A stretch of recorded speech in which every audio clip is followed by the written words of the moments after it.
Online game खेळण्यासाठी पैसे हवे असल्याने एका तरुणाने आपल्या सावत्र आईची हत्या केल्याचे खळबळजनक प्रकार वसईमध्ये उघडकीस आले आहे। हत्या केल्यानंतर पुरावे नष्ट करण्यासाठी वडील आणि मुलाने मृतदेह दफन करून नैसर्गिक मृत्यू असल्याचे भासवले होते। मात्र गुन्हे शाखे 2च्या पथकाने 24 तासात आतच बनावट उघडकीस आणला आहे। आशिया कुसोरा ही महिला वसई पश्चिमेकडील भाभोला येथील परियार अपार्टमेंट मध्ये एकटी राहते।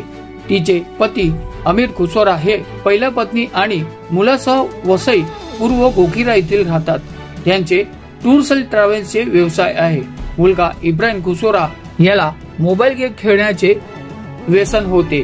त्यांनी गेम खेळण्यासाठी 1,80,000ची गरज होती। त्याने हे पैसे सावत्र आई आशिया कुसोरा हिच्याकडे मागितले होते, परंतु तिने दिले नाही। त्यामुळे इब्राहिम शनिवारी बाबोला येथील आशिया हिच्या घरी गेला आणि तिला लाथ्या बुक्याने मारहाण करून डोकं आपटून तिची हत्या केली। या प्रकरणानंतर त्याने वडील अमीर कुसोरा याला सांगितले।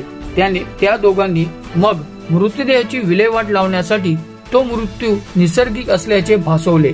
एका डॉक्टरकडून मृत्यू दाखला घेतला आणि शनिवारी संध्याकाळी घाईत धार्मिक रीतिरिवाजांनी दफनविधी उरकून टाकली आणि रविवारी कामवाली बाई घरात आल्यानंतर तिला घरात रक्ताचे डाग दिसल्यानंतर संशय आला। या बाबतीचे पोलीस आयुक्त निकेत कौशिक यांना माहिती देण्यात आली। कौशिक यांनी गुन्हे शाखे 2च्या पथकांना तपास करण्याचे आदेश दिले। गुन्हे शाखे 2च्या पथकाने 24 तासात आतच तपास करून आरोपी इब्राहिम कुसोरा आणि वडील अमीर कुसोरा ह्या दोघांना अटक करण्यात आली। मात्र ह्या घटनेमध्ये एका डॉक्टरला देखील अटक करण्यात आली आहे। या बाबतीत वसई पोलिसांनी गुन्हा दाखल करून डॉक्टरला देखील अटक करण्यात आली आहे। ह्या घटनेनंतर पोलिसांनी पुढचा तपास करत आहेत। Bureau report, news junction TV, Vasai.